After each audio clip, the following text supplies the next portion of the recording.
Roleta humana, desafio da rasteira ou quebra-crânio. A trollagem que se espalhou nas redes sociais consiste em derrubar com uma rasteira uma pessoa no momento em que ela salta. A brincadeira, que parecia inofensiva, pode causar lesões irreversíveis e levar até mesmo à morte. Para falar sobre este assunto, o neurocirurgião Dr. José Schulte conversa com a neuropsicóloga Carla Binsfeld.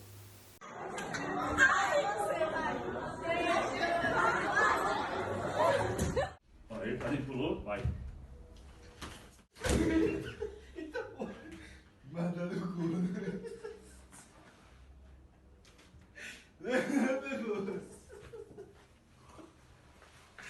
Dormiu. Dormiu. 1, 2, 3.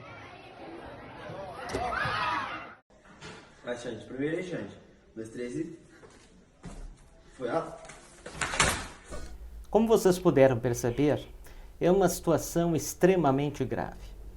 Independente dos nomes que têm sido chamados nas mídias sociais, eu gostaria de qualificar isso como uma brincadeira de extremo mau gosto. Quando eu recebi de alguns colegas os vídeos em que isso estava se iniciando a propagação pelo Brasil, eu confesso a vocês que eu fiquei estarrecido.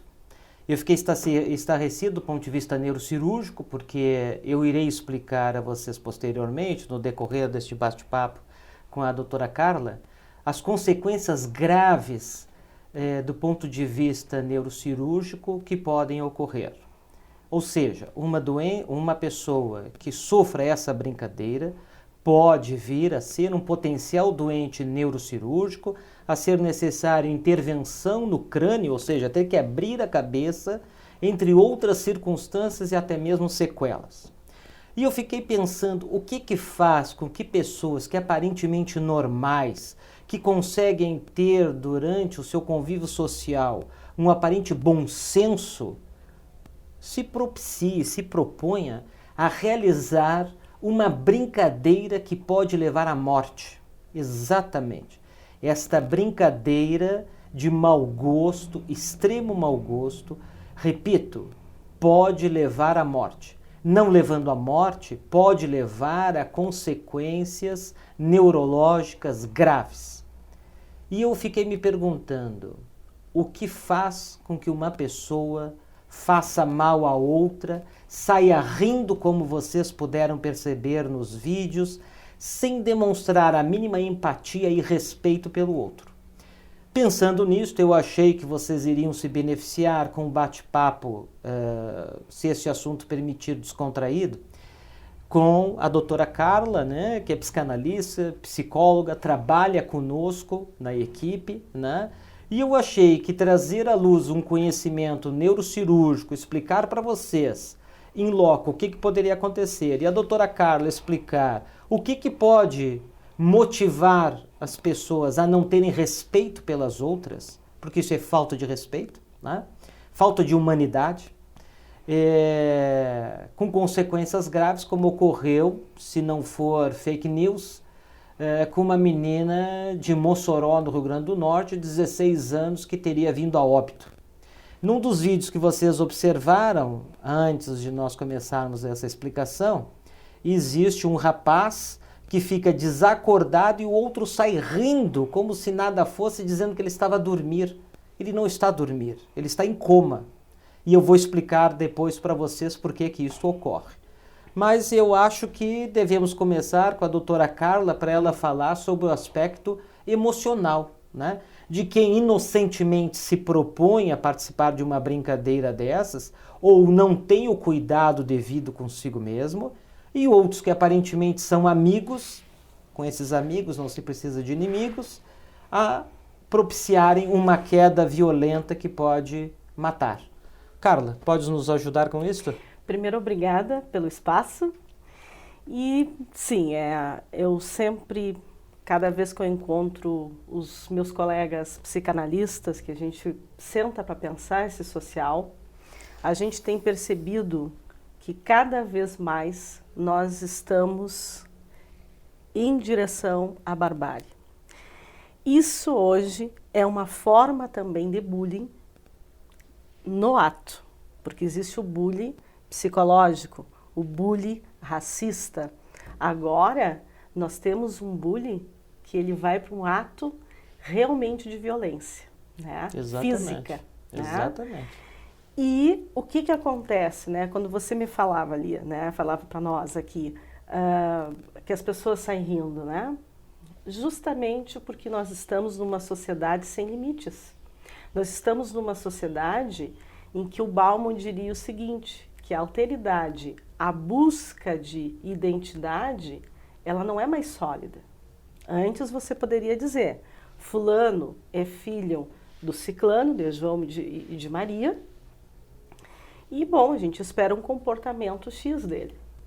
Hoje, fulano é filho de algumas pessoas que não têm tempo de fazer uma função, de dar um exemplo, porque quando uma criança nasce ou quando você convive com um adolescente, você tem que ser um pai e uma mãe que escute ele, né, que entenda como é que ele está recebendo todo esse monte de informação da rede social e de que forma você pode interagir para que ele te entenda também o que é, trazendo ele para um laço social, o que é certo e o que é errado. Agora, quando eu não dou atenção para o meu filho, quando eu não vejo o que ele está vendo na internet, você tem o dever como pai e mãe, porque essas brincadeiras começam na internet, como referência, e são reproduzidas. Por isso que um pai e uma mãe tem que chegar para o seu filho e já ter um pacto com ele, dizendo, olha, em algumas vezes eu vou ver teu Instagram, eu vou ver o teu Facebook, eu vou ver o teu WhatsApp e eu quero ver com quem que você está se comunicando. Exatamente. O que você está jogando. Então, o que acontece? Essa falta de limite, essa falta de afeto faz com que as pessoas, então, busquem o gozo mais bárbaro, né? O mais primitivo neurologicamente, lá do nosso pré-frontal, né, doutor? Eu até chamaria atenção numa coisa muito simples, né? Que talvez as pessoas venham entender, apesar de não ser a minha área de atuação profissional, mas quando as crianças são muito pequenininhas, estão começando a andar, qual é a preocupação dos pais muitas vezes? É que a criança coloque o dedo na tomada. Sim. Né? E nós sabemos que estudamos esse tipo de ciência, que aquele ato pode ser, em algum determinado momento, uma chamada de atenção para dizer, olha, você cuide o que eu estou fazendo, você cuide de mim, Perfeito. olha, eu vou pôr o dedo na tomada, porque ensaia e olha para o pai e para a mãe. O que você faz enquanto responsável afetivo por aquela criança? Você não deixa porque sabe das consequências. Essas atitudes que estão ocorrendo atualmente não me parecem muito diferentes, só que numa outra proporção e numa gravidade maior, né? Com certeza. Entendeu? Então, assim, a maneira talvez dessas pessoas sendo adolescentes ou não, né? Porque eu acho que, enfim, talvez nem todas as pessoas se enquadrem no que hoje é dito como norma, mas elas também estão chamando atenção, talvez elas também estejam doentes. Quem participa de algo assim, do ponto de vista agressor, no mínimo, não tem bom senso e está doente. Essa é a minha opinião. Com certeza. Quando você busca, eu já trabalhei com presídio, já trabalhei em vários lugares com um adolescente em conflito com a lei, quando você faz a escuta de um adolescente infrator, porque aí vão dizer assim, não, mas o meu filho não é. Passa a ser. Porque se acontecer dele matar, ele vai ser acusado de homicídio culposo, né? Ou tentativa de assassinato. Então, é grave. Então, quando você faz a escuta de quem comete um ato infracional ou tenta, você observa o quanto vem pelo viés da demanda do reconhecimento, seja pela questão do afeto, do desafeto, de um lar desorganizado, né? Ou seja, por causa de um reconhecimento do grupo, né? Geralmente é o quê? É aquele menino, aquela menina que está muito isolado, né? Que não tem atenção devida, e atenção não é atenção física, né? Porque os pais acham afetiva. Afetiva, né? De entender como é que o teu filho funciona, de entender o que ele está pensando. Não é chegar também agredindo, tu não pode fazer, não. Ó, meu filho, o que você está pensando dessa brincadeira que está acontecendo na internet? Entenda como é que ele está pensando. E aí ele já vai se abrir e já vai falar como é que está acontecendo. Eu, após receber esses vídeos, a primeira coisa que eu fiz foi dividir com os meus filhos, né? Porque estão nesta fase de idade, estão em locais expostos a isto, e o que eu escutei do meu filho que está em Campinas, né, na faculdade, é que lá isso ainda não havia chegado, ainda bem, mas de qualquer maneira isso tem que ser dito e protegido, né? Nós temos que proteger as pessoas quando elas não têm este bom senso, né? Então este é o motivo de nós estarmos aqui nesta tarde, né, usando do nosso tempo em prol de vocês. Ou seja, eu imaginei como é que vocês poderiam entender o que ocorreria dentro do crânio de quem cai. Agora, também entender por que as pessoas se propõem a sofrer isto, mesmo que inconscientemente, né? Mesmo sem perceber, digamos assim, e outras que, mesmo na sua mais vã ignorância, não conseguem perceber que derrubar alguém numa queda livre, e esse termo do ponto de vista neurocirúrgico é importante, numa queda livre, numa queda desamparada, em que bata com a parte de trás da cabeça, com a nuca, né? Como nós costumamos chamar, que consequências isso possa ter, né? Sejam jurídicas, né? E seja também emocionais. Sim. Porque depois que eles passam a ter consciência que matou alguém, eu sempre digo para os pais, né? Olha, eu não conheço, né, nenhum transtorno, nada grave, porque o pai pega mais no pé, porque o pai e a mãe estão mais em cima. Agora, você pega todo o DSM-5 da psiquiatria, né? Tudo que tiver de transtorno ali, se você vai pesquisar, você vai entender que vem de pais com descendentes. Com descendência e abandono, exatamente. Então, pais mais rígidos, dá mais um mundo fragmentado. Não pode ser muito rígido, né? Mas mais que dá mais limite, que dá mais atenção, de preferência simbólico. Mas assim, é melhor você cuidar mais dentro de uma palavra, de um espaço de palavra, do entendimento, de um diálogo, do que você realmente fingir que não está nada acontecendo, né? Aí não adianta, né? Ah, meu filho depois derrubou, foi sem querer, sem né? Querer, Eu sempre digo, né? Sem querer não existe. Sem querer, né? não existe, e o inferno está cheio de inocente. Exatamente. Né? Então, a gente tem que entender que nós, como humanos, nós somos animais, não é? Exatamente. Então, vai depender o quanto nós vamos colocar de conhecimento, de cultura, para sublimar esse lado, né, que a gente tem mais primitivo, para realmente estar enlaçado no laço social. Quando queres dizer sublimar, queres dizer resolver, né, explicar, perceber as suas... os seus instintos, né? Eles dizem, eu acho muito legal essa brincadeira. Não, mas eu não posso fazê-la, porque essa brincadeira tem consequências das quais eu não iria querer para mim. Então eu costumo chamar a atenção em relação àquilo, né? Primeiro, você não faz ao outro o que não quer para si. Perfeito. Né? E a minha liberdade termina onde começa a sua. Perfeito. Mas ultimamente, talvez a sociedade não anda cuidando muito disso. Mas eu não sei se tu conseguisses concluir mais ou menos a tua parte, que eu queria explicar para as pessoas o que pode acontecer aí, nível anatômico, né, no crânio. Claro, eu acho eu aproveitei, importante. tomei a liberdade de trazer um modelo, né? Então, se vocês depois forem verificar novamente os vídeos, vocês irão perceber que todas as pessoas bateram com esta parte aqui de trás. Quando nós estudamos anatomia, nós sabemos que esta parte da base do crânio, ela é toda cheia de irregularidades. Isso é uma coisa muito importante e existem razões de assim sê-lo. Por quê? Porque a anatomia e a natureza são perfeitas. O cérebro assenta-se dentro dessa caixa, que é uma caixa rígida, né, do osso. Então, quando nós caímos, no que eu citei anteriormente, numa queda livre desamparada e nós batemos, o que aconteceu? O cérebro se movimentou. Quando o cérebro se movimenta, ele bate em primeiro lugar na região frontal. Então, nós temos a nuca, que nós corretamente chamamos da região occipital. Nós temos a fronte, que é a região frontal, E aqui nós temos uma base do cérebro, onde o cérebro está pousado, perdão, do crânio, onde é totalmente irregular. O que acontece quando nós esfregamos duas superfícies lisas? Ela tem um determinado tipo de atrito. Por que as rodas, os pneus têm raias para que a água saia e dê maior atrito na frenagem? Porque o atrito, a irregularidade aumenta o atrito. Então nós podemos observar em coisas muito corriqueiras do nosso dia a dia.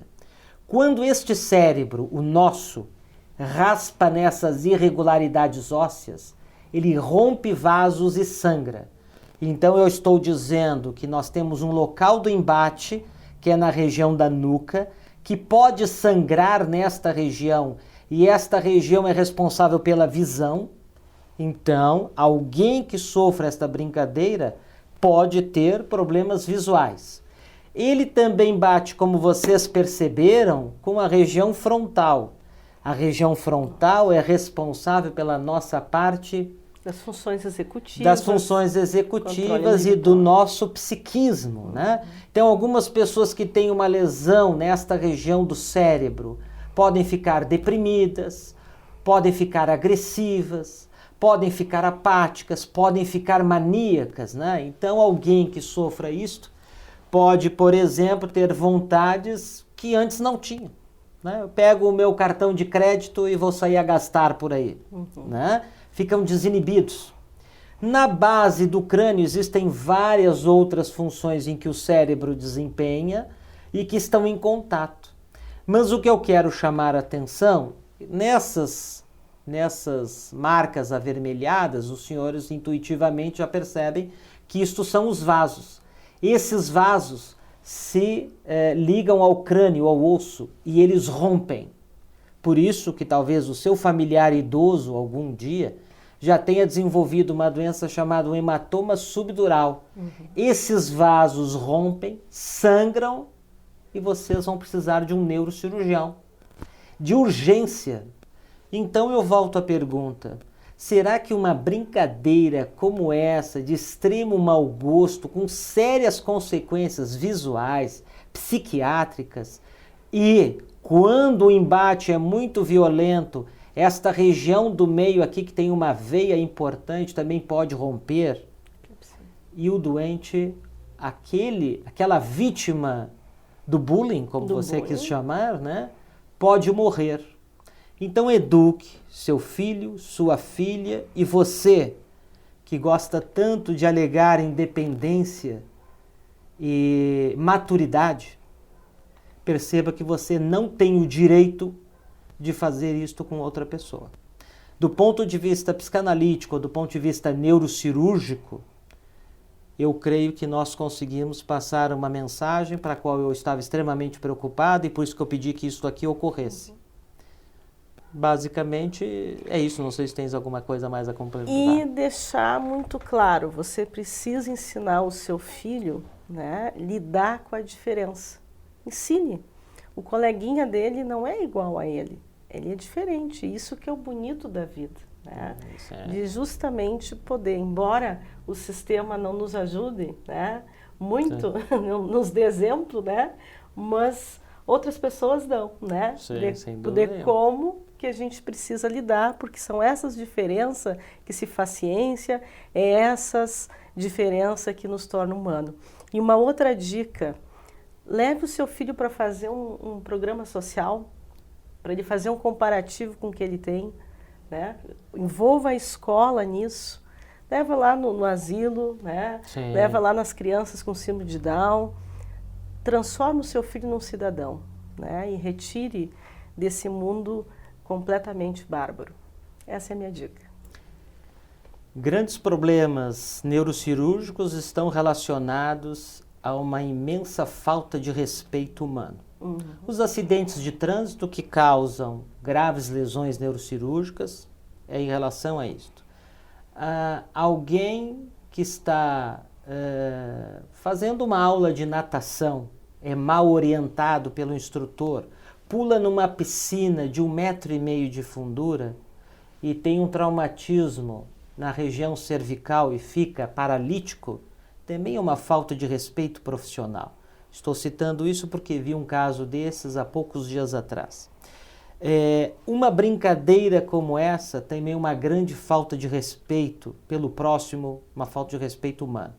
Então, o que nós gostaríamos de deixar aqui evidenciado é que isso é grave, pode trazer consequências graves ao outro e depois que algo ocorreu, aí não adianta, né? O melhor é sempre a prevenção. O melhor na medicina é prevenir do que ter que tratar. Então, espero que vocês tenham aproveitado essas dicas, né? Esses ensinamentos, porque nós, na realidade, estamos aqui para ensinar algumas coisas. Principalmente humanidade, né? Humanidade, exatamente. E respeito. E respeito, que é uma coisa importantíssima. Então tá.